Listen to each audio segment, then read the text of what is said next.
ಕಳೆದ ವಿಧಾನಸಭಾ ಚುನಾವಣೆ ಸಂದರ್ಭದಲ್ಲಿ ರಾಜ್ಯದ ಜನ ಕಾಂಗ್ರೆಸ್ ಪಕ್ಷಕ್ಕೆ ಗ್ಯಾರಂಟಿಗಳನ್ನು ಕೊಡಿ ಅಂತೇಳಿ ಬೇಡಿಕೆಯನ್ನು ಇಟ್ಟಿರಲಿಲ್ಲ.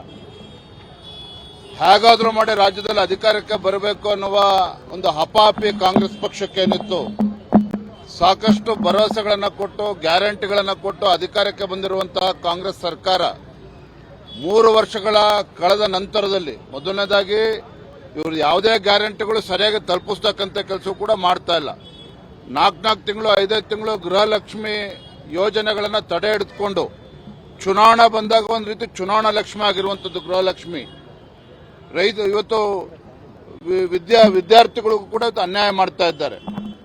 ಈಗ ಗ್ಯಾರಂಟಿಗಳಿಂದ ಸರ್ಕಾರಕ್ಕೆ ಆರ್ಥಿಕ ಸಂಕಷ್ಟ ಪೆಟ್ಟು ಬಿದ್ದಂಥ ಸಂದರ್ಭದಲ್ಲಿ ಒಂದೊಂದಾಗಿ ನೆಪಗಳನ್ನು ಒಡ್ಡಿ ಈಗ ಗ್ಯಾರಂಟಿಗಳ ಫಲಾನುಭವಿಗಳು ಏನಿದ್ದಾರೆ ಆ ಸಂಖ್ಯೆನ ಲಕ್ಷ ಸಂಖ್ಯೆನ ಇಳಿಸ್ತಕ್ಕಂಥ ಒಂದು ದುಸ್ಸಾಹಸಕ್ಕೆ ಕಾಂಗ್ರೆಸ್ ಸರ್ಕಾರ ಕೈ ಹಾಕಿರುವಂಥದ್ದು. ಒಂದು ಈ ಸಂದರ್ಭ ಹೇಳ್ತೇನೆ, ಯಾರು ಅದಕ್ಕೆ ಅರ್ಹರಿದ್ದಾರೋ ಕೊಡಬೇಕು ಅನ್ನೋದ್ರ ಬಗ್ಗೆ 2 ಮಾತಿಲ್ಲ. ಇವ್ರದೇ ಸರ್ಕಾರ ಇತ್ತಲ್ಲ, ಹಾಗಾದ್ರೆ 3 ವರ್ಷದ ಕೆಳಗೆ ಕೊಡಬೇಕಾದ್ರೆ ಇದನ್ನ ಯಾಕೆ ಯೋಚನೆ ಮಾಡಲಿಲ್ಲ? ಒಂದು ಕಡೆ ಕಾಂಗ್ರೆಸ್ ಪಕ್ಷದ ಆಡಳಿತ ಪಕ್ಷದ ಶಾಸಕರು ಹೇಳ್ತಾ ಇದ್ದಾರೆ, ಗ್ಯಾರಂಟಿಗಳಿಂದ ನಮ್ಮ ಕ್ಷೇತ್ರಕ್ಕೆ ಅಭಿವೃದ್ಧಿಗೆ ಹಣ ಕೊಡ್ತಾ ಇಲ್ಲ ಅಂತೇಳಿ ದೇಶಪಾಂಡೆ ಅವರು ಹೇಳ್ತಾ ಇದ್ದಾರೆ.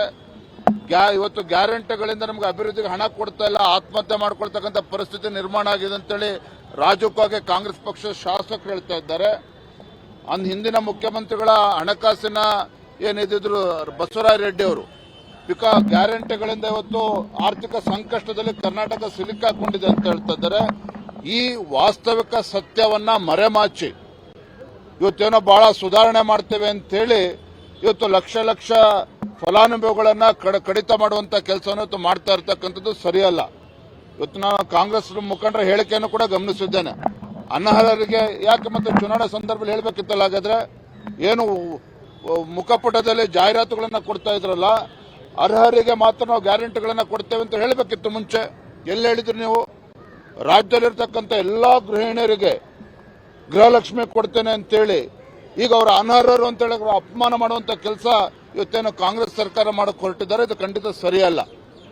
ಚುನಾವಣೆ ಸಂದರ್ಭ ಬಂದಾಗ ಹೇಳೋದೊಂದು, ಈಗ ಬೇರೆ ಧ್ವನಿಯನ್ನ ಬದಲಾವಣೆ ಮಾಡ್ತಾ ಇರ್ತಕ್ಕಂಥದ್ದು, ಕತ್ತರಿ ಆಗ್ತಕ್ಕಂಥ ಕೆಲಸ ಯೋಜನೆಯನ್ನು ಮಾಡಿಕೊಟ್ಟಿದ್ದಾರೆ.